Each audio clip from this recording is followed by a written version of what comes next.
Welcome everybody, this is Rod with Kai's Baking. The two people I have next to me will introduce themselves. I'm Kai and Mason. Today we're going to make a spicy Korean beef dish.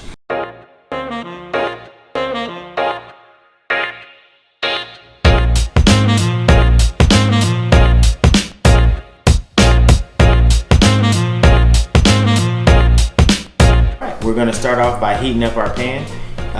Kai is going to add a little bit of oil inside of here. The oil is necessary for the cauliflower rice. You can use an olive oil, about a tablespoon of olive oil. That'd be great. Or if you have another oil that you like, that's fine. That's plenty right there. You're gonna have Mason gently add in some of the cauliflower rice. Take spoons and just spoon a small amount in there. Don't be afraid, it's not hot yet. Let's turn it this way. Come a little bit closer to me. And I'm gonna turn it this way for you, and I just want you to take it out. But be careful with how much water you put in there because cauliflower rice has water in it. And since we're adding a little bit of oil to it, you don't wanna put it in there too fast. Scrape out the loose pieces. All right, and I'll finish up for you. Clean up everything out the sides, but thank you, sir. These are my sous chefs in training. If you don't teach your kids how to cook, they will eat anything. So we're gonna let this cook. We're actually gonna turn the heat up a little bit to like a medium high. As you can see, the liquid's pretty much all gone. I don't want it to be bone dry, but you see the liquid that was there previously is now gone. All right, we're just gonna take this and put this inside of here.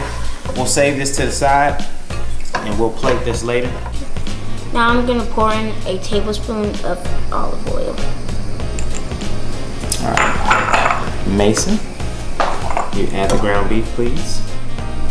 You just take it and pour it in. Thank you, sir. And Kai, you go ahead and start chopping that up. And a little while after this gets brown, we're gonna add a little bit of garlic in there. That's while we're doing that, we're gonna work on this sauce. Come on. You're gonna take the liquid aminos, which are like, let's take it this way. And it's got a little spout right there, there you go. We got liquid aminos, we got a little bit of garlic in there. We have some ginger. And this is the sauce that we're gonna actually put on there. This is where the magic happens. But don't get ahead of ourselves. This sauce does not go on until the very end. So you just stir it together to make sure it's nice and uniform.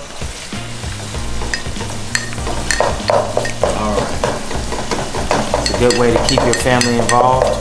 Then they can't ask you what's for dinner if they're cooking it with you, right? Next step is just letting this continue to cook until it's nice and brown. We'll strain the beef.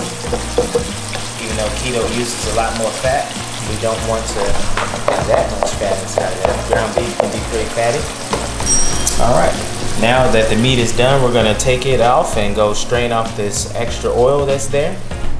All right, now that we've drained the ground beef, we're gonna place it back in the skillet.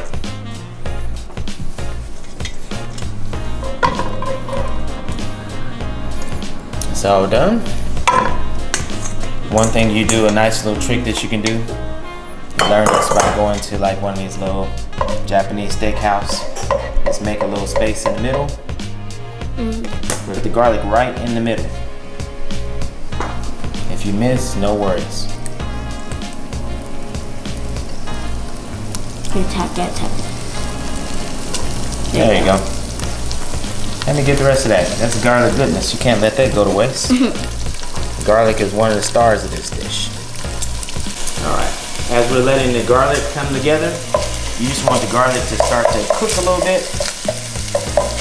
Minced garlic actually will add a nice amount of flavor to this dish. That's why we don't need a bunch of salt. The liquid aminos, what we're going to use, actually is a nice alternative to soy sauce. Soy sauce has a tremendous amount of salt even if you actually use the low sodium version. The liquid aminos is a lot lower. If you take a look at the ingredients list, you'll see how much lower and see that it can be very beneficial to you. So now I'm going to let Kai go ahead and stir the rest of that together. The star of the dish, the supporting actor, is what's going to give it all of the flavor. Watch it. Be careful. Now pour it in there. Alright, nice job. And this here is another, you're gonna add some liquid into this dish. The liquid is fine. It's not gonna be liquidy and runny.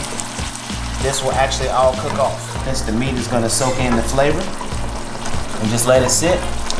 It'll actually cook for about 3 to 5 minutes until the moisture comes out. Once this is done, this will actually start to thicken up.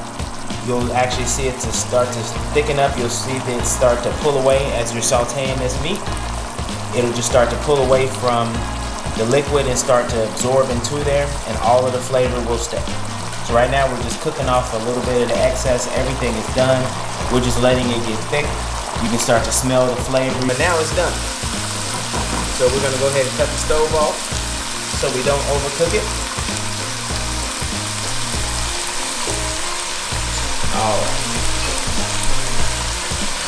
Then we'll get this plated up and show you what it can look like.